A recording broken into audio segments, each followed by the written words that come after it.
नमस्कार दोस्तों, आपका स्वागत है अपने YouTube चैनल PFP में। आज हम एक ऐसे सेक्टर के बारे में बात करने वाले हैं जहां पर शानदार रिकवरी देखने को मिल रही है। कोविड-19 की वजह से ऑफ कोर्स हमें बिजनेस में बहुत ही डिस्ट्रप्शंस देखने को मिले थे, लेकिन ये एक ऐसा सेक्टर है जहां पर काफ़ी अच्छी रिकवरी देखने को मिली है, जो कि काफ़ी हद तक फुल्ली रिकवर हमें होता हुआ नजर आता है। और इसी के चलते इस सेक्टर के स्टॉक्स में भी भारी तेजी देखने को मिल रही है। स्टॉक्स में हमें आग लगती हुई नजर आ रही है, लेकिन इस सेक्टर का एक ऐसा स्टॉक है जो कि अभी भी ज़्यादा भागता हुआ नजर नहीं आ रहा है, जहां पर तेजी आना अभी भी बाकी दिखाई दे रही है। तो इस स्टॉक में आपको नजर बनाकर रखनी चाहिए। कैसा स्टॉक है, कैसे फंडामेंटल्स है, कौन से सेक्टर से बिलोंग करता है, इन सभी चीजों के बारे में बात करेंगे। लेकिन उससे पहले अगर आपने चैनल को सब्सक्राइब नहीं किया है तो प्लीज सब्सक्राइब कीजिए और रेगुलर अपडेट्स पाने के लिए नोटिफिकेशन बेल को प्रेस कीजिए। साथ ही साथ टेलीग्राम चैनल को भी ज्वाइन कीजिए, जिसकी लिंक डिस्क्रिप्शन बॉक्स में दी गई है।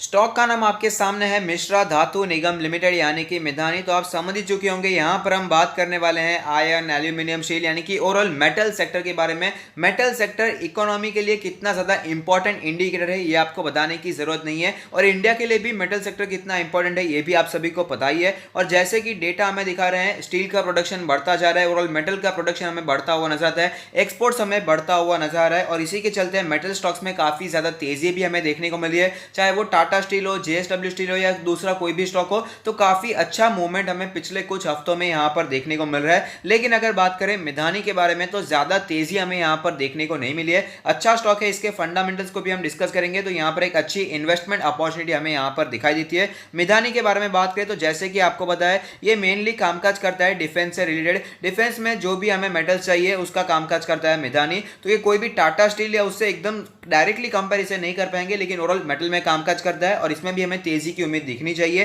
क्योंकि मेटल सेक्टर में रिकवर करता हुआ नजर आता है। तो मैं भी आपको रेकमेंड करूंगा कि आप भी मिधानी के वेबसाइट को विजिट कीजिए और कंपनी को और भी ज्यादा जानने की कोशिश कीजिए।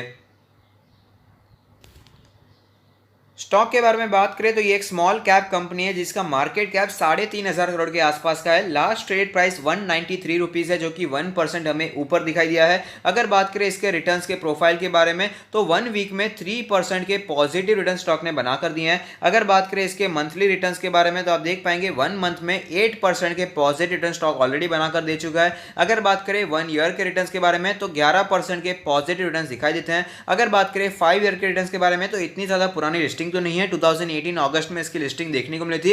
112% के पॉजिटिव रिटर्न्स दिखाई देते हैं। अब बात करें इसके की मैट्रिक्स के बारे में तो आप देख पाएंगे पीई रेशियो है 22.66, जबकि सेक्टर का पी रेशियो 24.41 दिखाई देता है। तो सेक्टर के मुकाबले सस्ता दिखाई दे रहा है, जो कि एक अच्छी बात है। अगर बात करें प्राइस टू बुक रेशियो के बारे में तो वो है 3.74, जबकि सेक्टर का प्राइस टू बुक 2.21 हमें दिखाई देता है। तो सेक्टर के मुकाबले प्राइस टू बुक रेशियो में थोड़ा सा एक्सपेंसिव दिखाई दे रहा है। अगर बात करें डिविडेंड यील्ड के बारे में तो 1.33% का डिविडेंड यील्ड दिखाई देता है, जबकि सेक्टर का डिविडेंड 1.28% हमें दिखाई दिया है।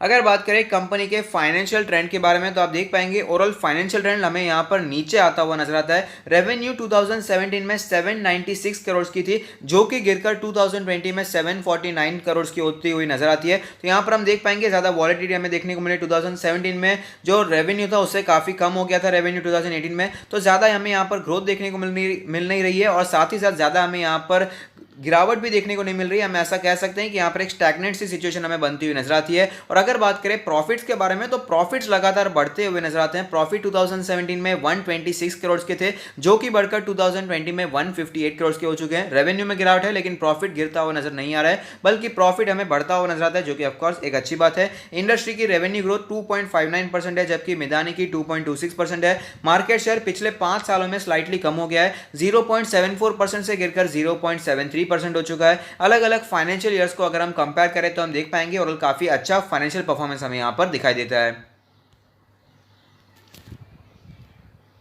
शेयर होल्डिंग पैटर्न के बारे में बात करें तो टोटल प्रमोटर होल्डिंग है 74%, जिसमें से कुछ भी प्लेज नहीं है, तो ये बहुत ही अच्छी बात है। और जैसे कि हमें डर रहता है कि पीएसयू में कभी भी यहाँ पर ओएफएस आ सकता है, तुरंत गिरावट देखने को मिल सकती है, जैसे कि एचएल में हुआ था, बीडीएल में हुआ। तो यहाँ पर ऐसी सिचुएशन फिलहाल तो दिखाई नहीं दे रही, क्योंकि जो रूल्स के हिसाब से 75% से कम की प्रमोटर होल्डिंग है, तो ये सिचुएशन हमें फिलहाल तो दिखाई नहीं दे रही है। एफआईआईज ने 0.58% का स्टेक लेकर रखा है। टोटल डीआईएस के पास है 20.69% का स्टेक। अदर्स यानी कि हमारे आप जैसे रिटेल निवेशक के बारे में बात करें तो 4 0.74% का स्टेक रिटेल इन्वेस्टर के पास हमें दिखाई देता है। फंडामेंटल एनालिसिस में आगे बढ़ते हुए कुछ रेशियोज होते हैं, कुछ परसेंटेज होते हैं जिन्हें जानना बहुत ही ज्यादा जरूरी होता है। तो ऑपरेटिंग मार्जिन का परसेंटेज है 29.17%। अगर बात करें नेट प्रॉफिट मार्जिन के बारे में तो वह 22.4%, जो कि पिछले साल के मुकाबले इंप्रूव होते हुए नजर आते हैं। और साथ ही साथ मेटल सेक्टर के लिए ये जो परसेंटेज हमें दिखाई दे रहे हैं वो काफी अच्छे हमें दिखाई देते हैं। रिटर्न रेशियोज के बारे में बात करें तो ROE 16.66 दिखाई दे रहा है, जो कि पिछले साल के मुकाबले इंप्रूव हुआ है, अच्छी बात है। ROC 12.22 है, जो कि पिछले साल के मुकाबले हमें गिरता हुआ नजर आता है। अगर बात करें रिटर्न ऑन एसेट्स के बारे में तो 6.66 है, जो कि 7.15 से गिरता हुआ हमें नजर आ रहा है। यहां पर अगर बात करें लिक्विडिटी रेशियोज के बारे में तो करंट रेशियो 2.17 है, जो कि 2.18 था। तो जनरली मेटल सेक्टर के स्टॉक्स में जो हैवी इंडस्ट्री है ना, इसमें यहाँ पर एसेट्स बहुत लगते हैं, मैन्युफैक्चरिंग का खर्चा बहुत हो जाता है, इसीलिए बहुत ही कर्जा बढ़ जाता है, तो इसीलिए लिक्विडिटी की इशू बहुत बार हो जाती है। लेकिन मिदानी में ऐसी कोई भी सिचुएशन दिखाई नहीं दे रही है, जो कि ऑफकोर्स एक अच्छी बात है। अगर बात करें लेवरेज रेशियो के बारे में तो जनरली मेटल सेक्टर के स्टॉक्स में या कोई भी मैन्युफैक्चरिंग कंपनी में कर्जा बहुत ज्यादा होता है, लेकिन यहां पर भी ऐसी कोई सिचुएशन दिखाई नहीं दे रही है। डेट टू इक्विटी रेशियो 0.14 दिखाई दे रहा है, जो कि काफी मैनेजेबल हमें दिखाई दे रहा है। इंटरेस्ट कवरेज रेशियो 35.16 दिखाई दे रहा है। एसेट टर्नओवर रेशियो हालांकि हमें कम होता हुआ नजर आता है, जो कि ऑफकोर्स एक अच्छी बात नहीं है। इन्वेंटरी टर्नओवर रेशियो भी 1.4 से ड्रास्टिकली कम होकर 0.78 हो चुका है। जो भी फैक्ट है आपके सामने है, कोई भी फैक्ट यहां पर छुपाने की बिल्कुल भी कोशिश नहीं की जा रही है। कोई भी रेशियो या कोई भी परसेंटेज अगर आपको समझ में नहीं आ रहा है तो टेंशन लेने की बिल्कुल भी जरूरत नहीं है। आप फंडामेंटल एनालिसिस सीरीज देख सकते हैं, जिसका लिंक मैंने डिस्क्रिप्शन बॉक्स में दे दिया है। ग्रोथ रेशियोज के बारे में बात करें तो 3 ईयर CAGR सेल्स माइनस में दिखाई दे रहे हैं। 3 ईयर CAGR नेट प्रॉफिट के बारे में बात करें तो वो काफी अच्छा दिखाई दे रहा है, पिछले साल के मुकाबले हमें बढ़ता हुआ नजर आता है। अगर बात करें डिविडेंड्स के बारे में तो कंपनी फिलहाल रेगुलरली डिविडेंड देती आ रही है, लेकिन जैसे कि मैंने आपको बताया ज्यादा पुरानी लिस्टेड कंपनी नहीं है, 2018 में इसकी लिस्टिंग हुई थी और साल में हम देख सकते हैं 2 बार कंपनी डिविडेंड देती है और ऐसा ही हमें कंटिन्यू रहता हुआ फिलहाल तो नजर आता है। और फिलहाल कंपनी ने कोई भी बोनस या स्प्लिट अनाउंस नहीं किया है। इसका जो फेस वैल्यू है 10 रुपीज पर इक्विटी शेयर हमें दिखाई देता है। तो अब चलते हैं चार्ट्स पर, वहां पर कैसी सिचुएशन बनी हुई है उसके बारे में भी बात कर लेते हैं। तो आप देख सकते हैं मार्केट क्रैश से पहले स्टॉक हमें 280 के आसपास ट्रेड करता हुआ नजर आता था, लेकिन उसके बाद मार्केट में क्रैश देखने को मिला, काफी गिरावट इस स्टॉक में भी देखने को मिली थी।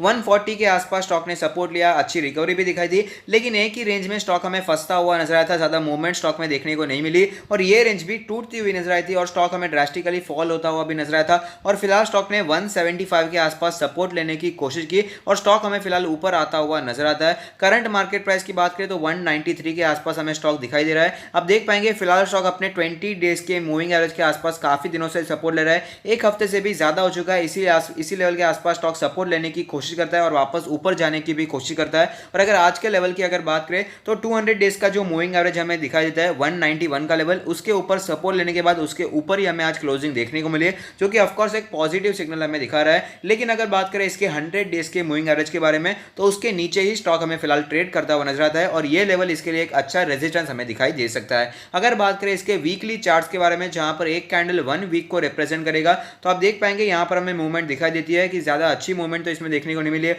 ऐसा नहीं कह पाएंगे बहुत ही मल्टी बैगर रिटर्न्स देखने को मिले, लेकिन जैसे कि आपको पता है ज्यादा पुरानी लिस्टिंग नहीं थी, लिस्टिंग के बाद काफी अच्छे रिटर्न्स देखने को मिले, लेकिन फिर से कंसोलिडेशन हमें देखने को मिला था, थोड़ी सी गिरावट देखने को मिली और 2020 के स्टार्टिंग में काफी अच्छी तेजी दिखाई, लेकिन फिर से मार्केट में क्रैश देखने को मिला और फिलहाल स्टॉक एक इंपॉर्टेंट लेवल पर हमें ट्रेड करता हुआ नजर आता है। 20 मंथ्स का जो EMA कैलकुलेट होकर आता है उसी के आसपास आज की क्लोजिंग भी देखने को मिली है। अगर ये लेवल सिग्निफिकेंटली वॉल्यूम के साथ टूट जाता है तो अच्छी तेजी स्टॉक में हमें देखने को मिल सकती है।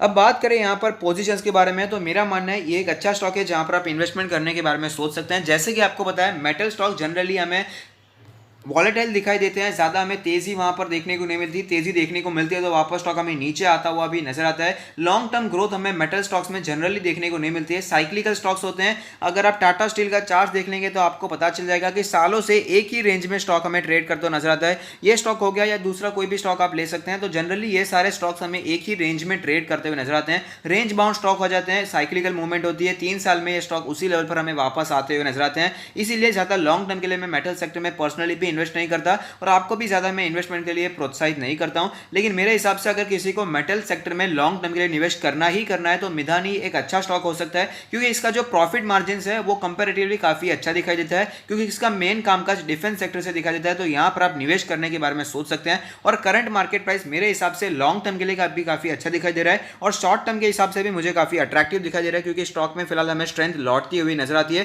तो यहाँ पर अगर आप पोजीशन बनाते भी है तो 210 हो गया या 220 हो गया, ये इसके लिए एक शॉर्ट टर्म का टारगेट हो सकता है और लॉन्ग टर्म के लिए काफ़ी अच्छा स्टॉक है जिसे आप लॉन्ग टर्म के पोर्टफोलियो में ऐड कर सकते हैं। और साथ ही साथ अगर आपने अपना पोर्टफोलियो हमसे रिव्यू नहीं करवाया और करवाना चाहते हैं तो उसका लिंक भी हमने डिस्क्रिप्शन बॉक्स में दे दिया है। ऐसा नहीं है कि दूसरे स्टॉक्स खराब हो गए। टाटा स्टील में मैंने आपको रेकमेंड किया था, लेकिन 280 के आसपास जब आया था तब मैंने आपको रेकमेंड किया था। फिलहाल 500 के आसपास चल रहा है, उसके भी ऊपर जाता हुआ नजर आता है। तो ये कंपेरेटिवली मेरे हिसाब से पर्सनली मैं वहां पर प्रॉफिट बुकिंग करना ज्यादा पसंद करता हूं। तो मिधानी एक ऐसा स्टॉक है मेटल सेक्टर में जहां पर आप लॉन्ग टर्म के लिए निवेश करना पसंद कर सकते हैं, लेकिन लास्ट डिसीजन तो हमेशा आपका ही रहने वाला है। तो अगर आपको ये वीडियो पसंद आता है तो लाइक कीजिए, शेयर कीजिए, कमेंट कीजिए, सब्सक्राइब कीजिए और मुझे मोटिवेट कीजिए। Thank you, stay happy, happy investing.